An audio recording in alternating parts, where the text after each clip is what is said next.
자, 안녕하세요. 이번 시간에는 아프리카의 근대화 운동에 대해서 배워보도록 하겠습니다. 교과서 161쪽 펴주시면 되겠습니다. 먼저 배우는 단어는 이제 이집트입니다. 자, 이집트의 근대화 운동에 대해서 배울 텐데요. 자, 이집트의 주요 인물, 이제 아라비 파샤라는 인물이 나오고요. 그리고 이집트의 주요 사건 중에서 여러분들이 기억해둬야 될 사건, 수에즈 운하를 이제 건달한 사건을 좀 기억해 두시면 되겠습니다. 이번 시간 마인드맵입니다. 아프리카 근대화 운동 비교적 단순한데요. 그냥 이런 사건들이 이런 나라에 있었다 정도만 좀 기억해 두시면 될 것 같습니다.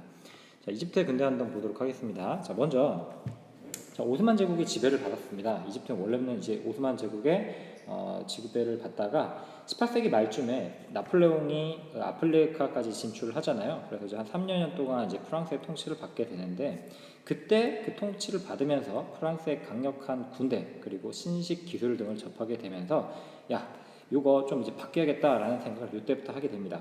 자, 그래서 오스만 제국의 이집트 총독으로 임명된 사람이 바로 누구였냐면 이제 무함마드 알리라고 하는 이 인물인데요.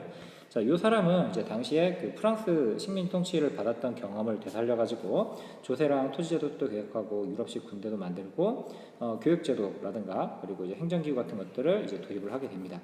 자, 그리고서 이를 바탕으로 해가지고요, 근대화 정책을 바탕으로 해서 그리스가 독립전쟁을 할 때 오스만 제국을 지원을 합니다. 그래서 오스만 제국을 지원해준 대가로 이집트가 이제 자치권, 스스로 다룰 수 있는 이제 자치권을 획득하게 돼요. 자, 이 이후에 이집트는 이제 발전하기 위해 가지고 영국과 프랑스로부터 자금을 빌려가지고 이렇게 수에즈 운하를 건설을 하게 됩니다.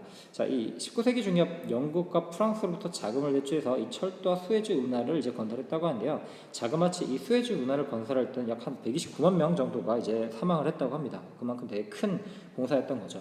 자, 근데 어마어마한 돈을 빌리다 보니까 빚더미에 쌓이게 되고 그 결과 이제 빚독촉을 받게 되는데요. 그래서 이 빚독촉이 결국 무엇으로 되느냐? 영국 열강의 이제 내정 간섭으로 나타나게 됐던 겁니다. 그래서 세계 수에즈 운하 건설을 하긴 했는데 결국 이 수에즈 운하의 경영권은 영국으로 넘어가게 됐던 거죠. 자, 그래서 당시에 이집트군의 총사령관이었던 사람이 인물이 바로 이제 아라비 파샤라고 하는 사람인데, 이 사람이 반영 민족 운동, 이제 영국에 반하는 운동을 하게 됩니다. 자, 이집트인을 위한 이집트를 만들자라고 하면서 민족 운동이 일어나긴 했지만요, 곧 진압당해 가지고요, 이집트는 곧 영국의 보호국으로 전락하게 됩니다. 자, 수에즈 운하를 조금만 더 자세히 살펴볼까요? 자, 수에즈 운하는 여기 이제 보시다시피 위치가 여기입니다. 여기 수에즈 운하 여기. 그럼 이제 아프리카 대륙이랑 이제 여기 사우디아라비아를 기준으로 해가지고 이 사이에 지금 연결이 되어 있잖아요. 근데 이거를 여기가 이제 지중해가 아시죠? 여기 지중해고 여기가 홍해예요. 그러면은 이 사이 길을 만든 거예요. 그러면은 유럽 입장에서는 원래 이렇게 삥 돌아가던 거를 이렇게 이제 가게 되면서 훨씬 더 빨리 이제 아시아 쪽으로 진출을 할 수 있게 됐다라는 장점이 있습니다. 자, 그럼 밑에 있는 문제는 여러분들이 답을 할 수 있을 것 같아요. 이집트가 영국의 보호국으로 전락한 배경은 무엇인가? 라고 하는데, 아까 영국과 프랑스로부터 엄청난 자금 빌렸다 했죠. 그래서 수에즈를 건탈을 했는데 그게 재정 악화로 이어져서 이제도 갚지 못하는 형편이 되었고, 그래서 운하 경영권이 영국으로 넘어가게 되었던 겁니다.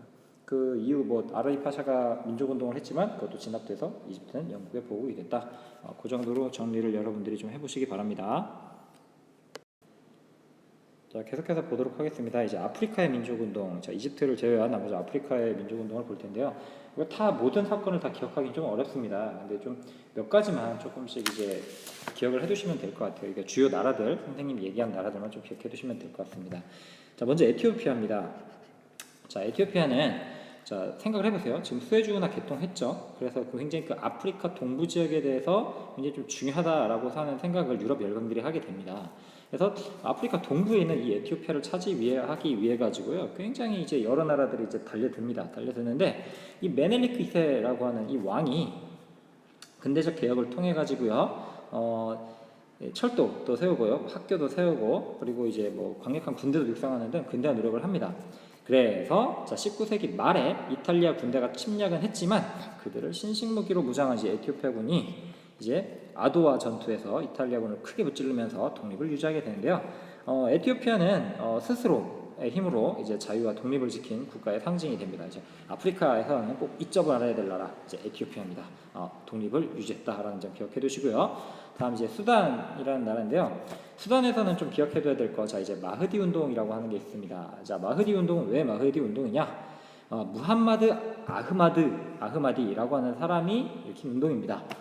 이게 무슨 운동이냐? 마흐디 운동은 자 사악한 외국인 몰아내자, 그리고 모든 사람이 평등한 새로운 이슬람 세계를 만들자라는 운동이 마흐디 운동인데요. 자 그래서 평등한 사회를 만들기 위해서 뭐 이집트 총독과 수단의 귀족이 차지한 토지를 뺏어가지고요 농민에게 나눠준다고 제정하면서, 그래서 이제 영국과도 한번 싸우는데 결국은 집니다. 자 그리고 탄자니아에서는 무슨 일이 일어나게 되면 자 독일과 싸워요. 독일과 싸우는데 결국은 집니다. 왜냐하면 이거 독일이 굉장히 좀 많이 무시했다 그래요. 뭐 야만적이라고 그러고요, 막 면화제비하라고 막 강요하고 그래서 싸웠지만 집니다. 다음 자 남아프리카 공화국 아시죠? 자 거기에서는 뭐가 발견돼 버리냐?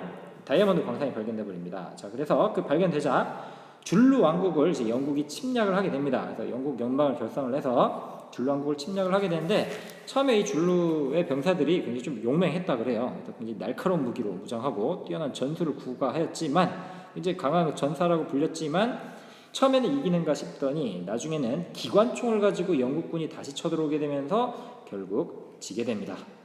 다음 이제 마지막으로 나미비아인데요.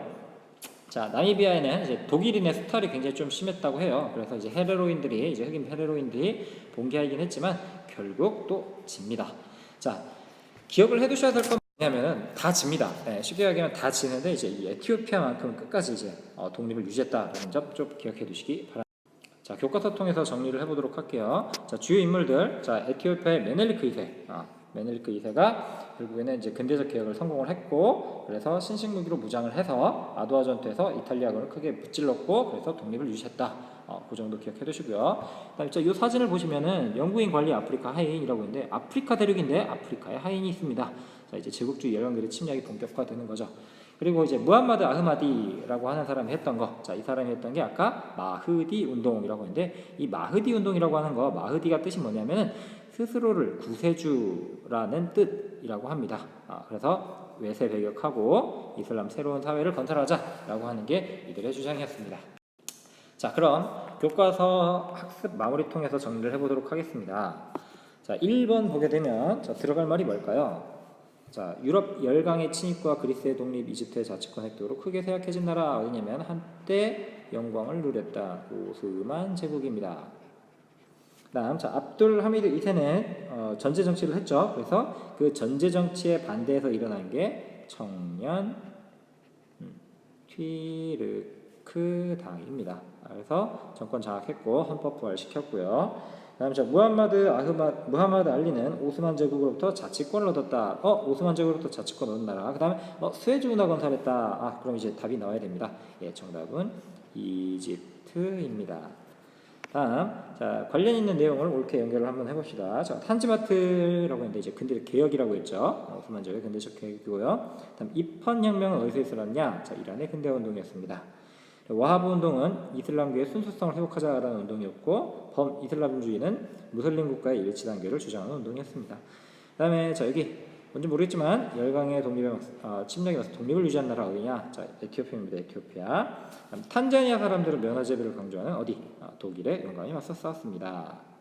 자 이상으로 이제 아프리카 근대운동 간략히 살펴봤는데요. 여기서 문제가 한 문제 내지 두 문제 정도 되게 좀 비중이 좀 작긴 합니다. 근데 이 아프리카라는 이 대륙에서도 근대운동, 민족운동이 있었다라는 점, 그리고 끝까지 독립을 지켰던 나라들도 있었다라는 점은 꼭 기억해 두시기 바랍니다. 수고하셨습니다.